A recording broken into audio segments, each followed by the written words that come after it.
And now, your Southern Maryland business news at 10.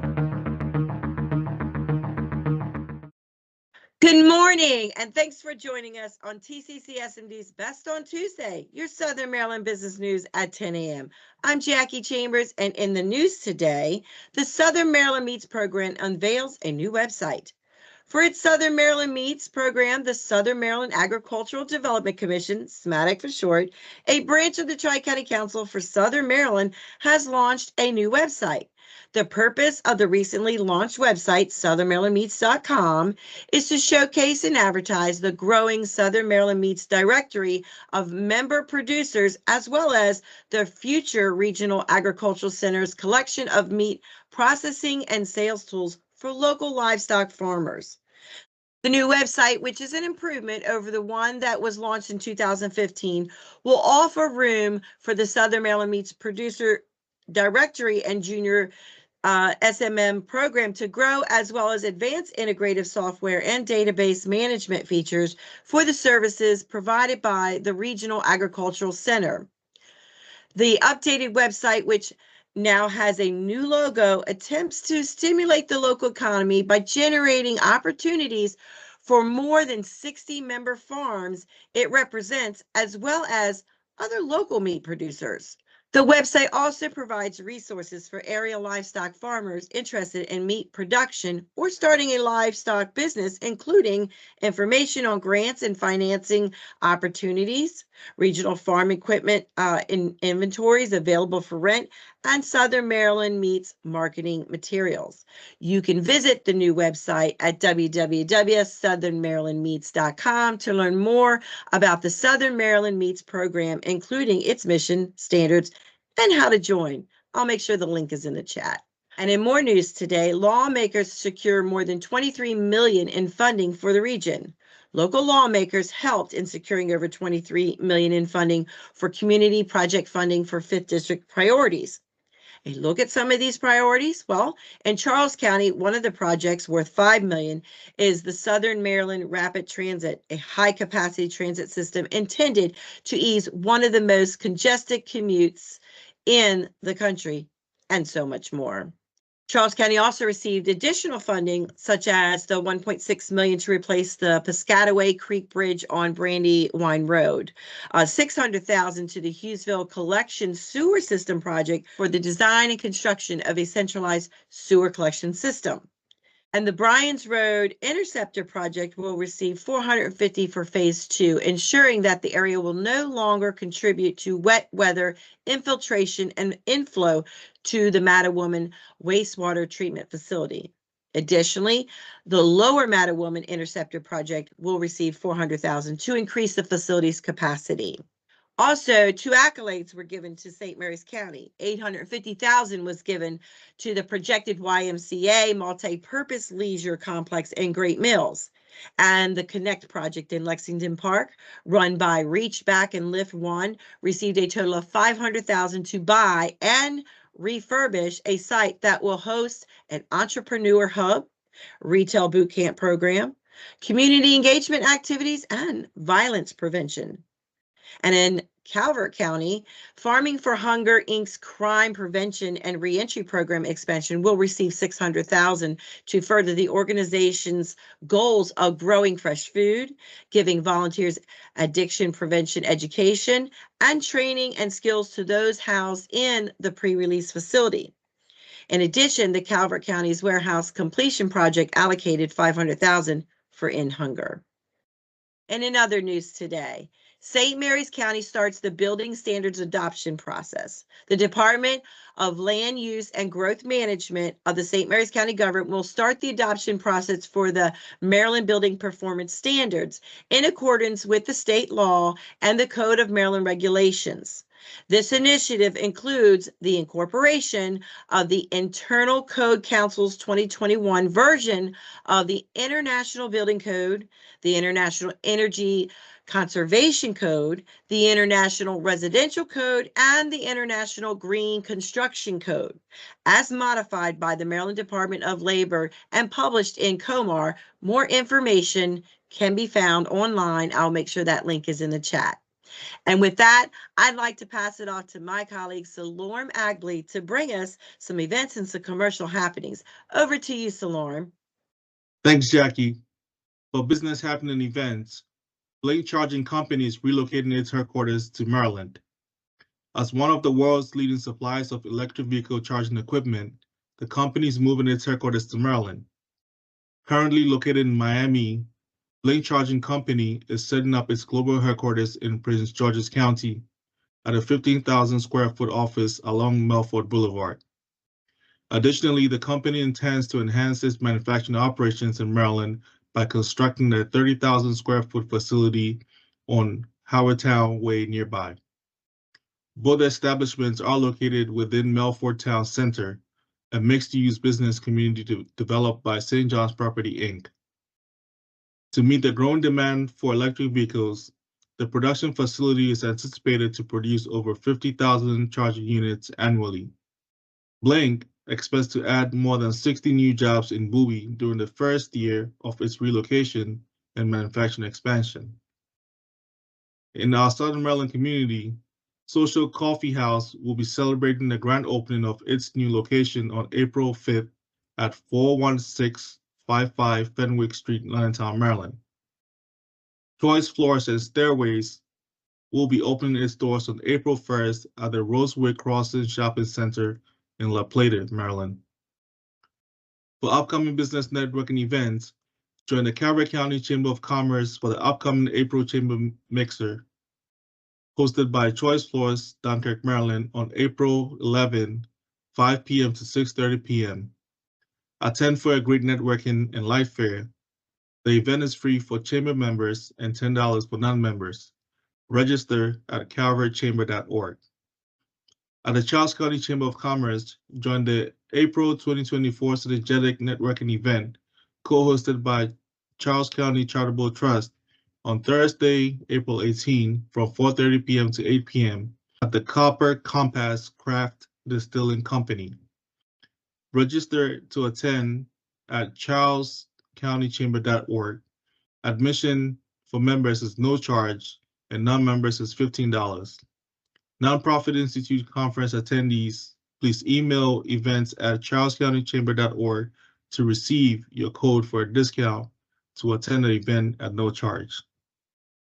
At the St. Mary's County Chamber of Commerce, join the new member luncheon to meet new chamber members on April 9 at 11:30 a.m.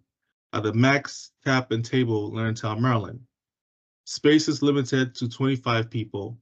Register by Friday, April 5th to reserve your seat at smcchamber.com.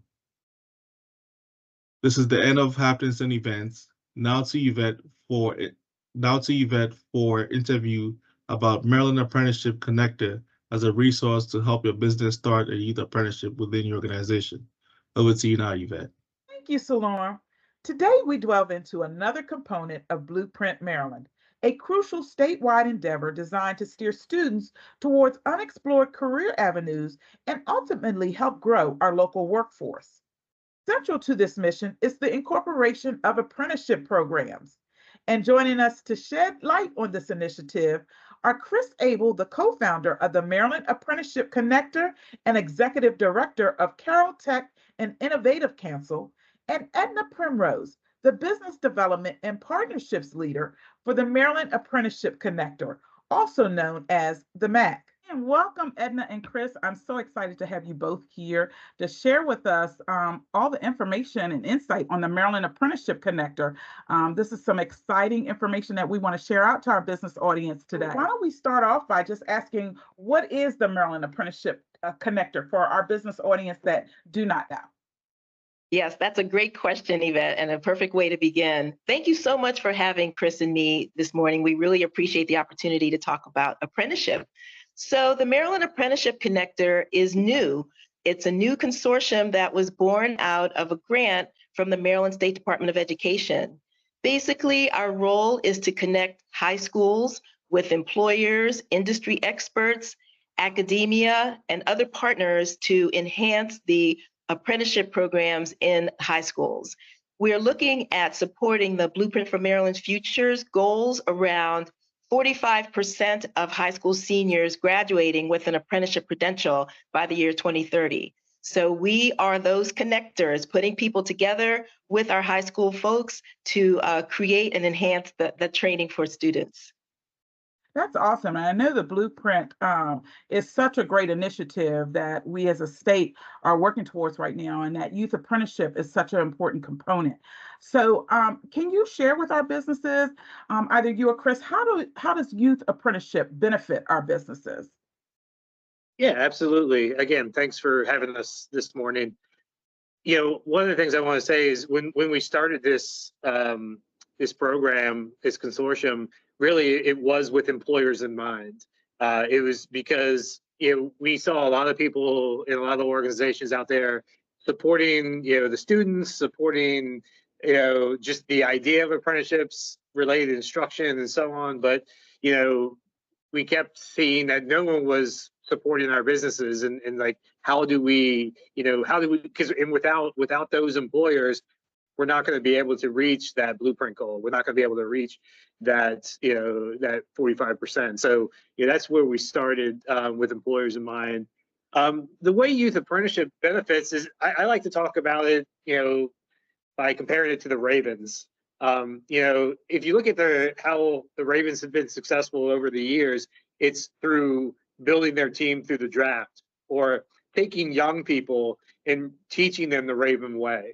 And so I look at apprenticeships to do the same thing. Is you get a young individual who you can then start to train in whatever your company's culture is. How does your company go about doing this? How does your company handle communication? How do they go after new business, or whatever it is? You can train them to sort of fit your culture, versus maybe bring in someone who maybe has got bad habits from elsewhere, or you truly are able to develop a training program that is tailored to your business and your business needs. That's awesome. So really the business is able to help mold their future talent pool in some respects. Would that be so accurate? Absolutely. I mean, they are, it's in this day and age, there's a lot of conversation about loyalty, and I think that one of the things is kind of developing an employee from start to finish. I benefited a lot in my young career from being with a company that really valued training, and they taught me how to be a leader, how to be a manager, and they gave me the tools. And that's something that is carried with me to this day, even though I had since left the company. But I think that people know when you're spending time developing them that you're in it with them. It's not simply just I'm putting out X number of work for X number of dollars. You're making it a more personal connection.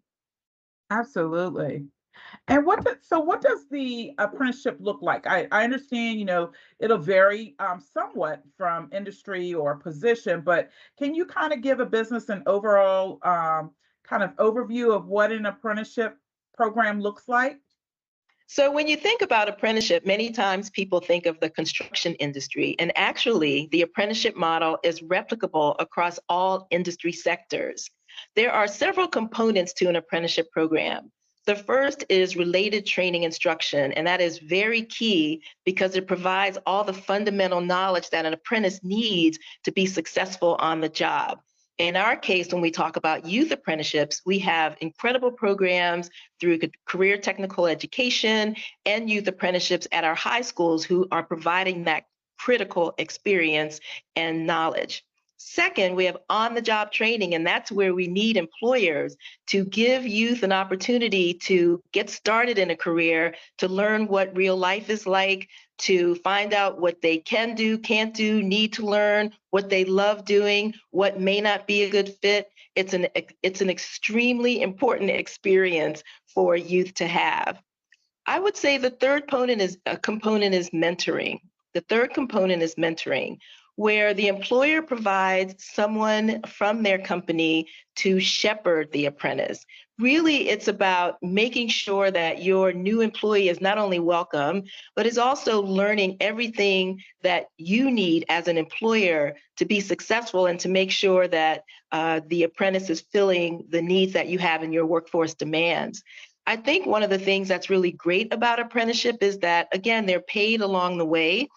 They're able to see progression in their wages as they increase their knowledge base, and they have a great foundation for a long-lasting career. It's really successful, and again, we are seeing it in healthcare, we're seeing it in hospitality, food and beverage management, law enforcement, agriculture, all across all of the sectors that are very heavily in demand in Maryland.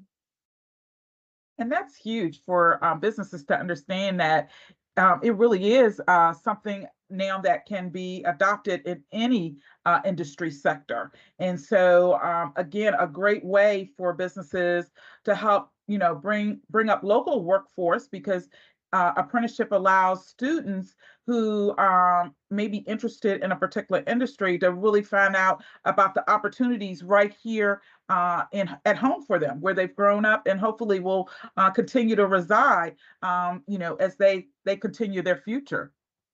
Well, you bring up a really good point there, that, and we see this in a lot of rural counties where, there's a real concern about keeping youth in county, basically after graduation.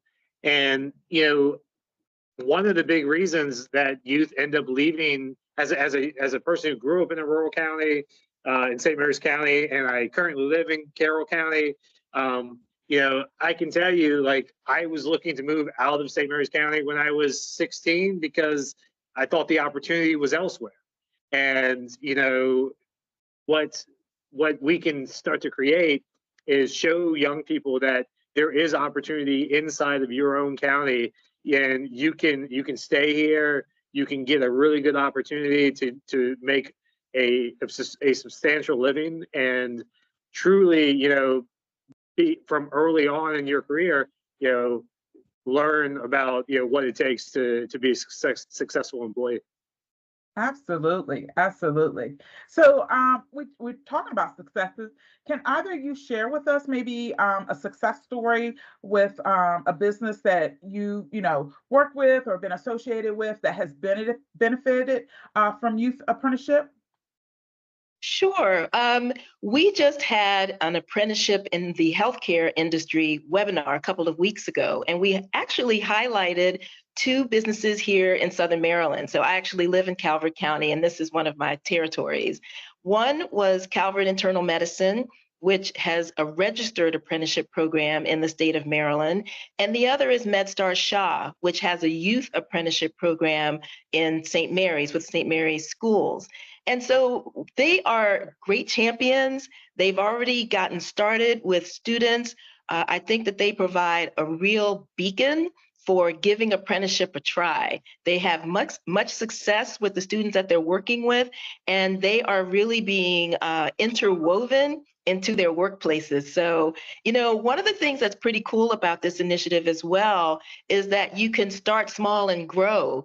So those kinds of programs are pilots for others to give it a try. And we're here to help people who want to do that. That's great. That's great to even hear the healthcare industry, because I think that's one of the industries that don't quickly think about apprenticeship initially, because we often thought of it as just for the trades. And so would you be able to share with us what type of position or what was the job title that started off with the apprenticeship for either MedStar or Calvert Internal? Yes, they were looking at certified nurses assistants and certified medical assistants. We also talked about other areas like facilities maintenance, because they need people who are able to help maintain the buildings. We're taking a look at students who can work in the front office.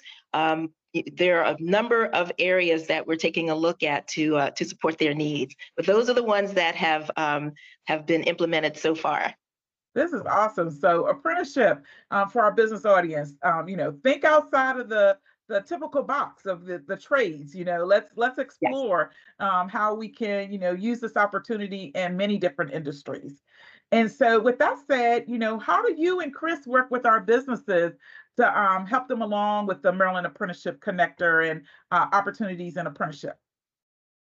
We're here for anything an employer needs, quite honestly. So in our group, I mostly focus on the tech industry. So for example, we can help you design the program. We have templates that are pre-designed as far as being able to plug and play with related instruction from CompTIA, with a work process schedule, which is just the process of on-the-job training that an employer and an apprentice would go through, during their time. And then, we can also help them engage with incentives. There's multiple tax credits out there. There's incentives nationally, there's incentives in the state of Maryland. Sometimes there's local incentives depending on which county you're in, so we can help navigate that process. We'll also bring in the local apprenticeship navigator, who's part of the Department of Labor, the Maryland Department of Labor, and they'll help them with all the paperwork. And then the last thing that we can do is, my organization is what's called a group non-joint. And what that means is that we can have other businesses work under us, so they wouldn't have to go through all of the heavy amount of paperwork to get started initially. They would still have to get approved through the governing body, but it's a much easier route to get started than if they tried to go in alone. So when you think about, we only have 10 people and they're all dedicated to doing, the things that are making us money, we don't have time to, put together an application. Well, that's okay. You can come to us and we can support you through that. And we can probably cut that time down to 30 minutes of time, employer time, to get prepped and move forward. So I think those are areas where, we can really engage. But I'll say, just even in the last month, we've had employers come to us where, and ask a question that I'd never heard before. So it's going to happen, and we through our partners at MSDE, our partners at DOL, our partners at other intermediaries throughout the state, our county partners, and that's why I really want to highlight that connector piece. Is like, we talk to all of those people, and we try and get the landscape overview from a very high level, so that way we can start to see where these things connect, and maybe where there's a broken bridge, or where there's too many bridges in some cases. I think those are all of the different things that we can help employers with. That's awesome. So it sounds, Chris, from what you just shared, it's you and Edna and the Maryland Apprenticeship Connector are a vital piece to our businesses. All they need to do is express interest, that this is something that they can see within their business, and that you are going to be like their right hand, their support system, to help connect them and walk them through the process, so that we can get them going and get that apprenticeship started within their organization. So that's awesome. So yeah, we're pretty excited. Yes, that's very exciting. So for our businesses listening and watching today, all you need to say is, this is something that works for my organization, and then connect with either Edna or Chris, and they're going to help walk you through the whole process and get you on your way to get that talent right there within your organization. So how do businesses who are interested in connecting with the Maryland Apprenticeship Connector and getting connected with either you, Chris, or Edna to get started, how do they go about?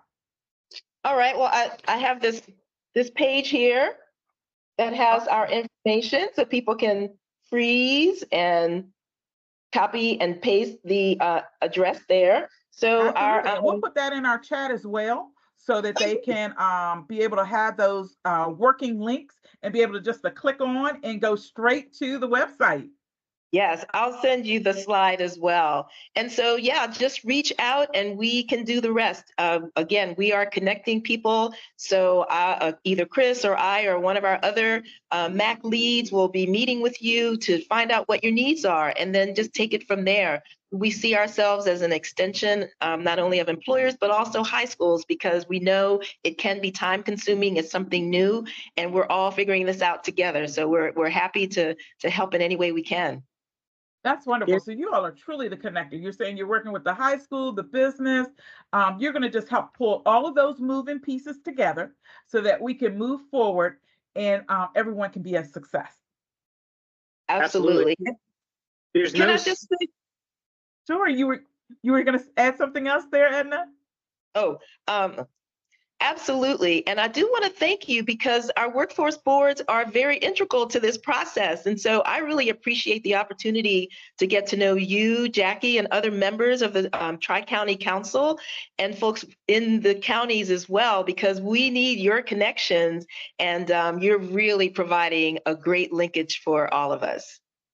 Well, thank you so much. It's all about collaboration. We all got to work here together, and we're moving forward and moving forces to help our businesses and our youth, everyone just succeed and prosper. So again, thank you, Chris, and thank you, Edna, for taking time out of your busy schedule to be with us today to share all of this vital information with our business audience. Is there any last words or thoughts that you'd like to share with the businesses about apprenticeship or about the Maryland Apprenticeship Connector? I would just say that there's no program too small. So don't think it's not, you don't have to take an apprentice every year. I mean, but you can certainly use apprenticeship to leverage your growth. And I think, you know, when you're considering how as an organization you want to grow, think about apprenticeship, especially currently, because as I mentioned before, there are tons of great support and incentives around apprenticeship right now, which means you don't have to go it alone. You have us, you have, you know, people from the Department of Labor, all there to support you. All right. Well, with that, I want to say that this concludes today's episode of TCC's Best on Tuesdays. Again, thank you, Edna and Chris, for joining us. We're excited that you were able to be here, and we welcome you to come back anytime with any new updates, because I know this is growing and formulating as we go. So I know that there'll in the future be more information to share out, and we'd love to hear about more success stories as they happen. Wonderful. Now, as we wrap up this episode of TCC's Best on Tuesdays, we thank each of you for joining us today. For more information on any of the news stories shared today, feel free to reach out to your BES team with the information being shared on the screen. Be sure to watch your inbox to secure your table as registration opens this Friday for the 13th annual Southern Maryland Hiring Event, #TCC SMD Get Hired and Family Resource Day, happening May 15th at the Graces Event Center, centrally located in Waldorf, Maryland. We'll see you again on the 2nd and 4th Tuesday in April, so mark your calendar and have a wonderful week.